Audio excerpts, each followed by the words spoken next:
I don't know, how do trucks shift? How many gears do they have? I don't know anything about trucks.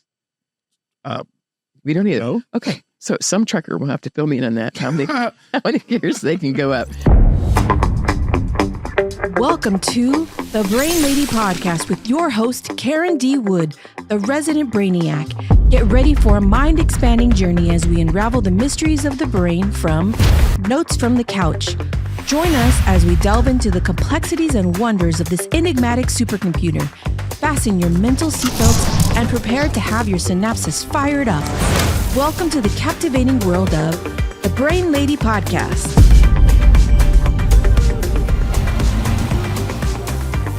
Hello again. My name is Karen Wood, and I'm excited to have you back to the podcast where we talk about things that were said on the couch in my therapy office and what we can do to all learn about it at home. Yes. Today, we've got a little bit of a different podcast for you, and to help us introduce that is the ever amazing co-host, Jermaine Jackson. Go, Karen. We're back. We're back. We're back in the studio, and as I even looked over some of the notes today, I'm just letting you all know today's going to be a good one. I'm excited for what we have. So let's just kind of look at what the note from the couch looks like. But it honestly looks like this one may have came from your house. This one came from the couch at my house. Wow. So we're switching it up a little bit. Okay. So it's notes from the couch at the house. We should have a little. We should have another little couch slide, huh? Notes from the house. Notes from the house couch. Let's go. What do we got? So I was 4 a.m, Saturday morning. I love to wake up early. No one needs me at 4 a.m, and I get so much good work done. And I was going to get a lot of work done on that big project. And I get an email from a precious pastor friend who we've been through a lot in the last 10 years. And so he is about to do a memorial service for someone who committed suicide. Wow. And it's just something we don't talk about. I ended up talking about it a lot in my office, but as society in general, we don't talk about it much. Well, it's heavy and it's difficult and it's scary. And those are the things we don't want to talk about. We don't want to talk about it. And so the note from the couch today is his question: how do we talk about mental health and suicide?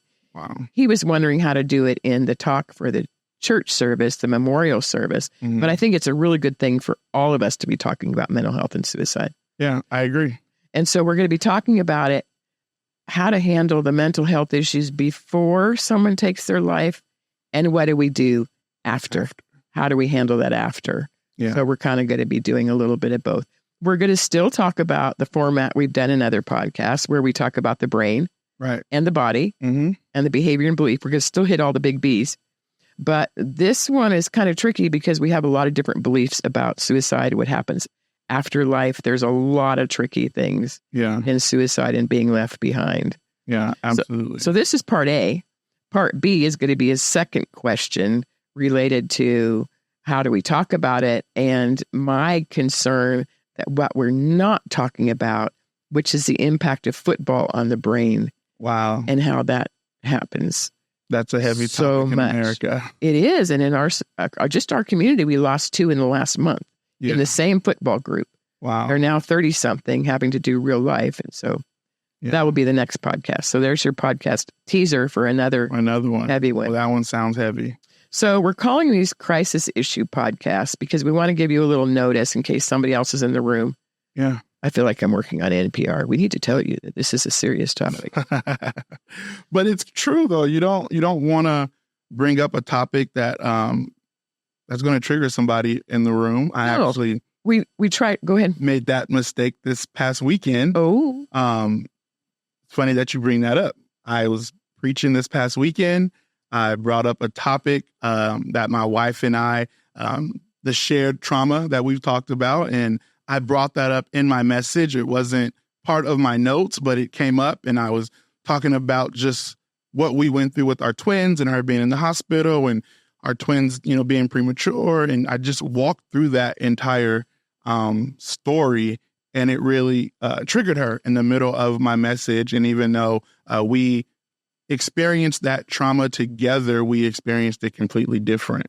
And on different days. Yeah, and on different days. So I didn't realize as I brought that up, as she's sitting there on the front row, she was just fighting to even hold hold it together. So it was a little difficult after service. And that's what could be one of our main points is the PTSD these situations create. Right. Whether it's just the stress of looking at a phone, is it that phone call? Yeah. Is it that phone call? And so what we're going to try to do is talk about the big subject, one of the elephants in the room, mental health and suicide. But we're all also going to try to give us tips to how to deal with it before and after. Right. And I think that's the important part, right? Yeah. It's one thing to just talk about it, to just bring it up, but what are some of those practical tips that people can get help, and then where can they get help? Absolutely. I think those are the things that are important. So we'll talk about those things. So good. Notes from the couch is a little different today. It's notes from my couch at home. I love my couch at home. I've always had the leftover couches for all of our marital life, and this year I got the real couch, with the little chair that goes boo boo. Oh, so you're fancy. So, and then my big screen just pulls up right next to it, and I can get to work. So yeah, I love my couch at home. Nice. So what we're going to talk about is the main thing we're going to say about mental health in general is that we all make sense for where we come from.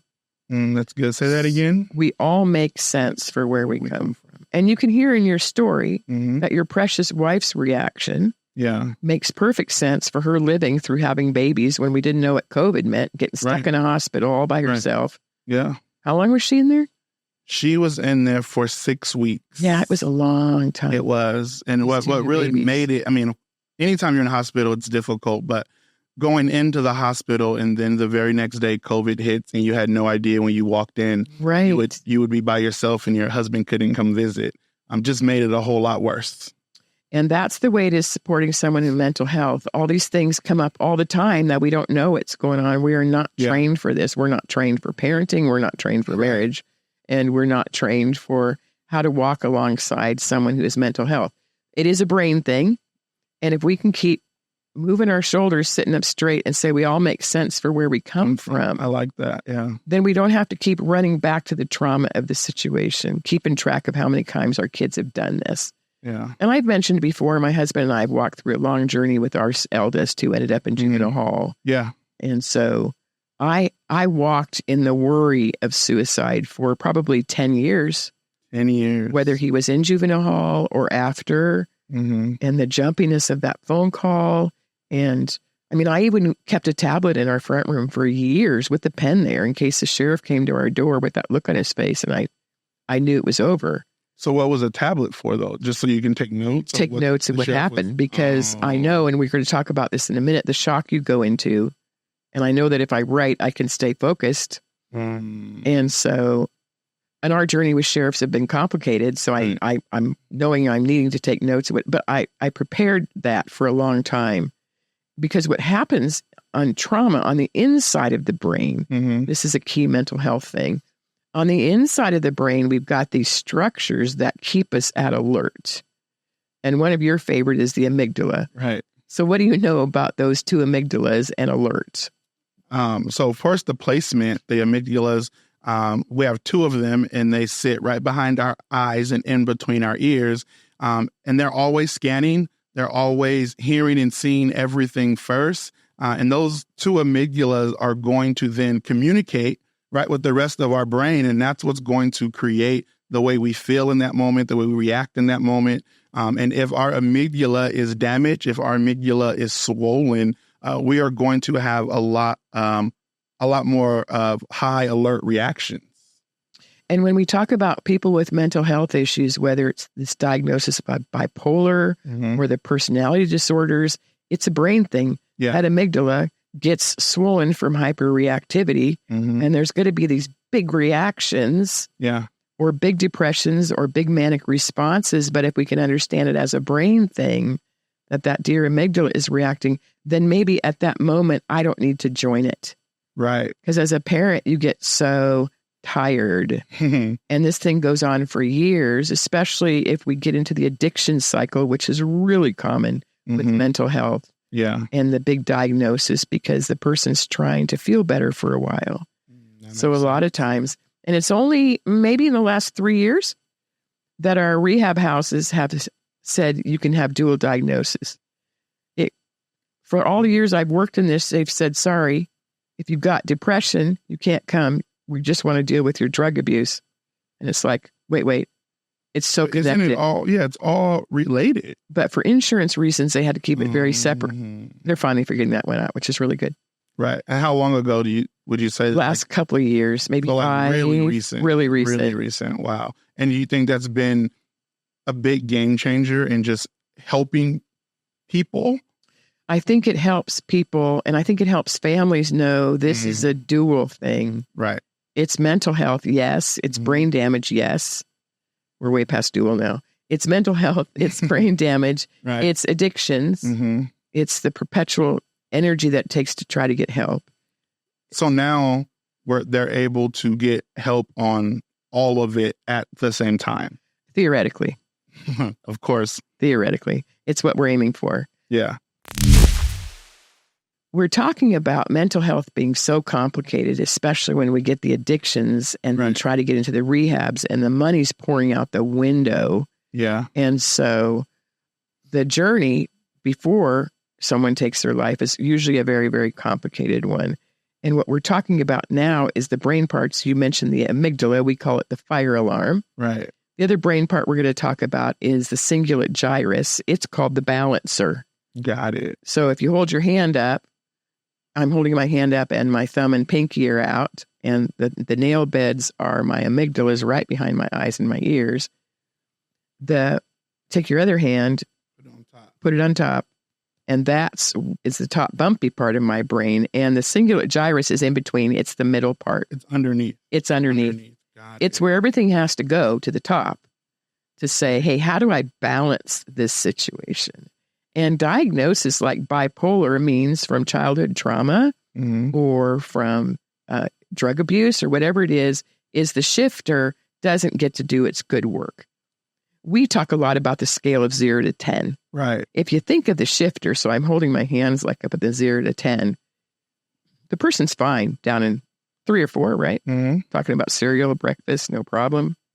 We go to talk about anything serious and kabam, they're slammed up against that 9, 10. You thought you were just talking about cereal. And that brain that can't shift is now yelling and screaming at you about all the other things in life because the middle is broken. If you think of a shifter, it goes from first, second, third. Right. In our brain theory, it goes 4th, 5th, 6th, 7th, 8th, 9th, 10th, right? I don't know. How do trucks shift? How many gears do they have? I don't know anything about trucks. We don't either. No. Okay. So some trucker will have to fill me in on that. How many gears they can go up. So what we're thinking is if we can understand that bipolar is a shifting problem. Right. And it's probably a brain damage problem. Then maybe we can join the person a little bit more. So when you say a shifting problem, is it they shift 1, 2, and then they like skip 3 and 4 and shift to 10? Yes. So they're missing the middle where we usually could calm ourselves down. We usually can see more reason. They're shifting from 1 to 10 and everything else in the middle is forgotten. It's not available. It's not even there. It's not even there. Wow. And so for those of us trying to love someone with a mental health issue over long periods of time, right? When someone has a reaction, we as a family structure might switch to tough love. That's it. You're done. No more reactions like that. And then we kick them out. Don't contact them anymore. Cut off their phones, which I'm not saying don't do that. That's not what I'm saying. I'm just saying if we could understand that we all make sense for where we come from, then maybe we could slow down my personal reaction where I join that hijack of the 10. And now we're screaming at each other. How often have I tried to help you? And you're so ungrateful and no more phone and all the things we think we're supposed to do in tough love. But the fact that I'm in that high tension tells us probably not doing it right. Wow. So, but if we can understand it's a brain thing, if we can learn more about what's broken, we have such amazing technology now where we could actually get the brain scanned and see how active or overactive that brain is. Now, is that something that insurance covers? Is that like an out-of-pocket thing? Or is it different? It just is different depending on the individual. It's usually out of pocket, $3,000 to $5,000. There's and can just a normal person Google brain scan and just schedule one? You have to have symptoms of something? You can call the Dr. Amen Clinic. I talked to someone there yesterday. Okay. Just call the Dr. Amen Clinic, get online, And then they have this very extensive interview process they do, physical, social, spiritual, physiological, all the parts of you to try to figure out what's overactive or underactive or damaged. And then there's things they can do about it with their psychiatrists. They usually try holistic medicine first before they try psychiatry, which I appreciate. I've sent quite a few people there for brain scans. Like every couple needs to go through that before they get married. Let's just scan our brains. And with our presidential election coming up, let's get those brain scans. Let's just learn what we can learn. Scan the brain first. It would be so helpful. Yeah. And in the judicial system, with my kid in the justice system, I learned a lot more about the sentences kids get just because they have a big reaction in juvenile hall, right? So they get in a fight and they have a big reaction, and all of a sudden there's 10 more years added onto their sentence. Wow. Wait, that fight made perfect sense for what was going on, where right? They came from. But that understanding is getting a little closer. They're working it out. They're working it out a little bit. I still pray by juvenile hall every time I go by there. Lord bless who's in there. We need to. I actually have a really good friend of mine that just became a chaplain in there, and he's doing a lot of really good work. Such exciting stuff. He's doing a lot of really good work in there. Yeah. When my kid was in there, I would go around pray 7 times just because what are we doing in here, right? Yeah, absolutely. And so now I can tell from the way I'm feeling my physical response last night that I just now, that I am in a PTSD response. Wow. Explain that to us. So I could feel my eyes were starting to blink fast, and I could see I was looking at juvenile hall, which is a little psychotic in my mind because there's 2 juvenile halls. There's the old one my kid wasn't in, there's the new one. So I do both juvenile halls. Right. So I can feel my eyes are blinking. I can feel my throat's really getting thick, salivating a lot more, right? Which the body is going, do we have to go to juvenile hall today? Is a kid in trouble today? And that's that first step, right? On that clear thinking, the notice, look, notice. That's you just of so many years teaching this and training this, and you are so aware of how your body is reacting in kind of any given moment. And I think when we're aware of that, with that first step of the clear thinking method of notice, it allows you to take control, doesn't it? It does. And it allows me to say back to my amygdala and all my hippocampal memories, I don't need to do juvenile hall right now. I'm just telling a story, right? So near the end of this episode, we'll talk about all the physical things we can do in this really traumatic thing of supporting someone in a mental health issue for a long period of time and then losing them. Wow. Because there's a lot of extra layers of PTSD to process after the loss in that one, right? And you can feel that sigh. Did you feel that shift in you? Yeah. Just talking about the topic? Yeah, because it's heavy. It's real heavy. So what we're trying to do is say, understanding it makes perfect sense. And if we're supporting someone in the mental health journey, what kind of help can we get them? So one of the things I really recommend people do earlier in the journey is get all the body parts, the blood parts figured out. Yeah. So there's whole blood work that can be done to figure out if something is off in the body. In other words, if the person, starting at the bottom of the concept, if the person's low in iron or vitamin D or magnesium, that brain shifter is going to have a harder time shifting. Wow. So simple fix, get that figured out. Right. There's a blood test for getting the adrenals figured out because our responses start in our guts. Remember that vagus nerve that goes all the way down and just really fans out into the gut? Yep. Got both of my hands fanning to show there's so many nerves there. But if a person, remember we talked about childhood trauma, has been through so much, then the brain has learning how to do the adrenal support system differently and pumps too much cortisol. Remember, scale of 0 to 10, these high reactions. What if that's a high cortisol response? We can do something about, right? So now you're saying there's the blood work you can do, and there's the brain scan that you can do. But all these things can get pricey at times. But it's definitely a huge help. It's a huge help. Yeah. So if we do get our blood work, the other thing to do in blood work is have the DNA test done about the brain. A lot of times in mental health, the system puts people on medicine that is the wrong medicine for their brain.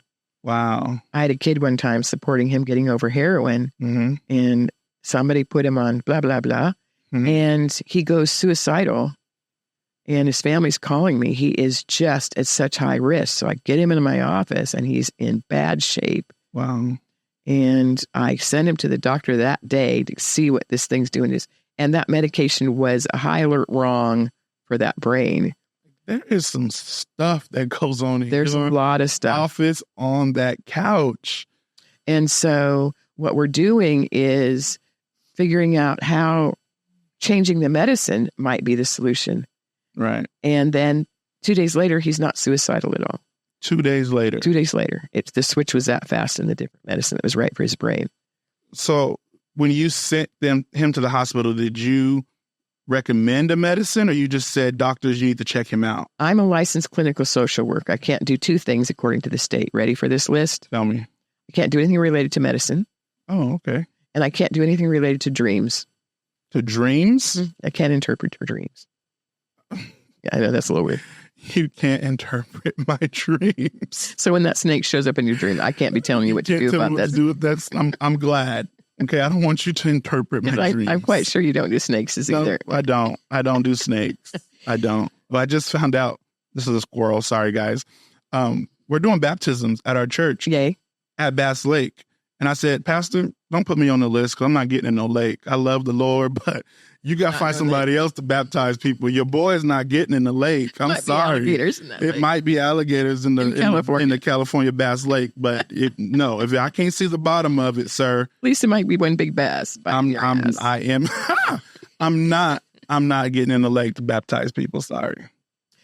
That was a squirrel. Where's our squirrel? We don't have our squirrel. We don't have him. We didn't think we needed for this topic. Just to know, I don't get in lakes, okay? I don't do lakes. One of the complicated topics in mental health is these diagnoses that come through the room, like bipolar, personality disorders, borderline, antisocial. When we start getting those diagnoses in helping someone in a mental health journey, we're told by the psychological world that that's never going to change.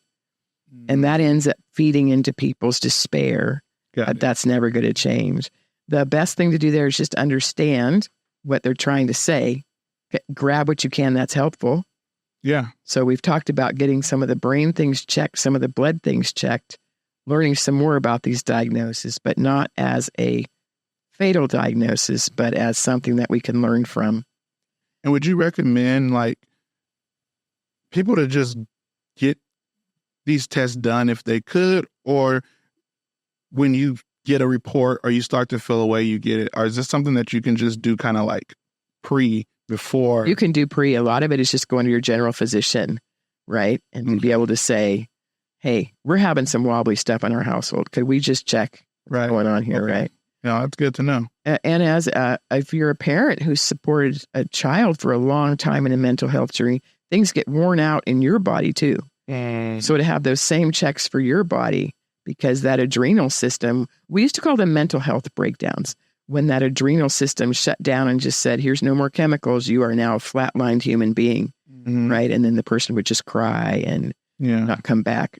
And that takes a long time to rebuild that. So to help the person who has the mental health issue figure that thing out, and then you as a supporter, when it starts getting really, because these are long journeys sometimes. I mean, really long journeys. 10 years for yourself, right? That you had this kind of, with the notepad and the phone calls and the kid figuring out who he was going to be on this earth, right? Wow. Doing great now, but that was a long journey. A long time ago. Long journey. And in the process of that, I thought I would just quickly reference codependency. We're trying to hit a lot of big issues today, but when we support someone with mental health issues, we can get codependent really quickly. So I just thought I'd share what I think the best definition is for codependency is I'm not okay if you're not okay. So when my loved one's having a really hard time and I cannot be okay, and I'm starting to get this ulcer feeling and my marriage is hitting the rocks because of this other situation. Now, how do we know? We'll do a whole different episode on that in another time. But the best thing is this tension that we talk about in clear thinking. If we're in a state of tension, we probably are going to do the enabling.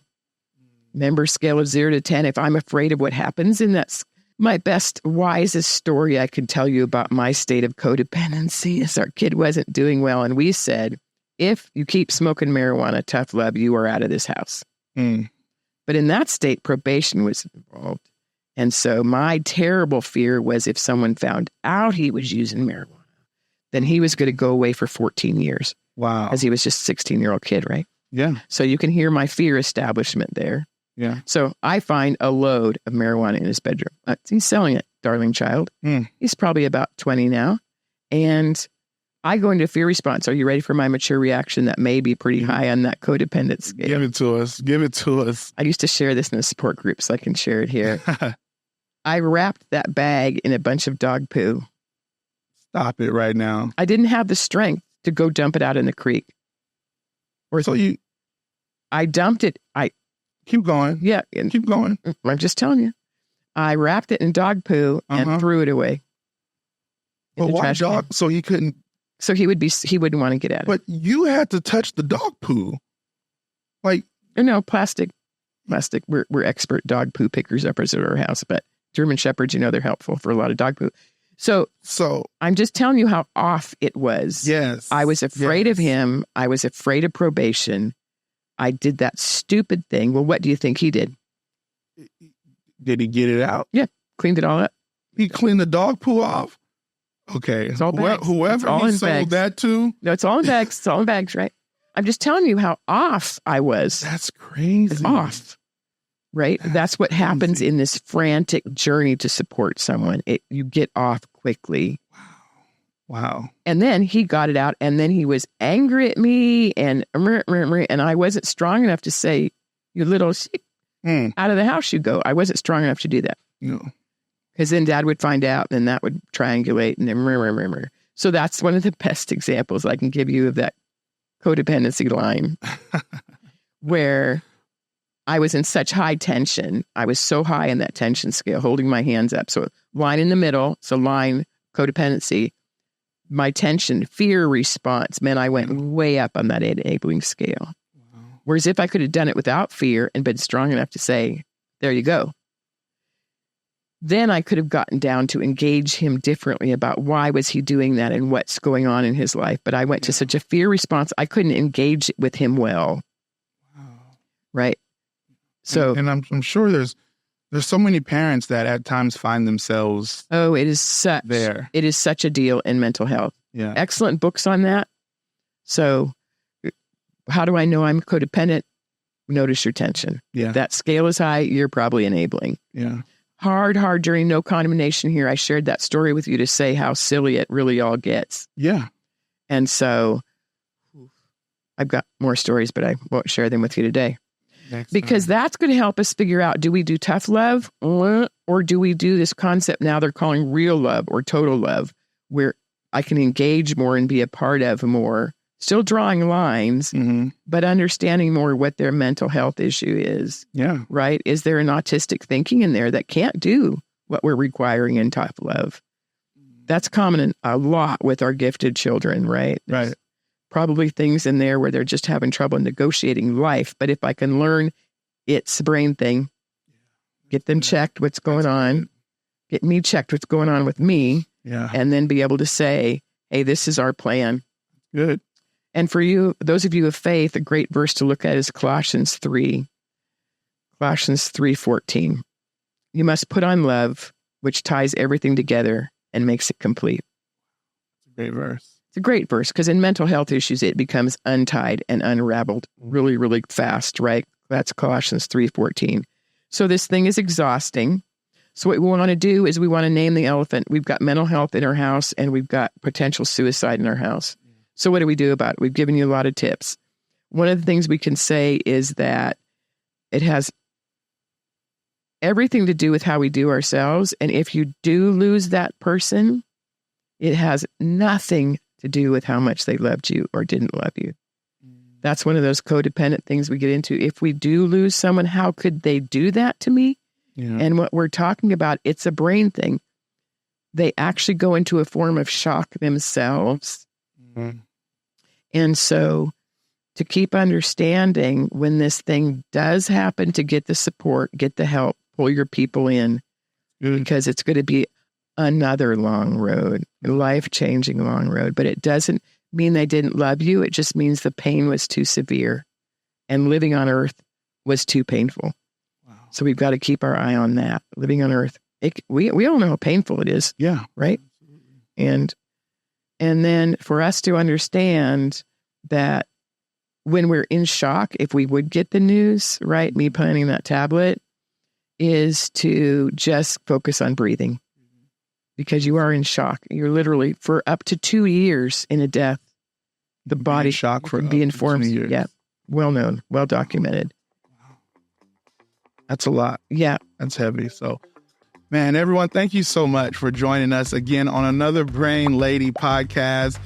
Look forward to you guys just subscribing and liking and sharing, and look forward to the next podcast coming out.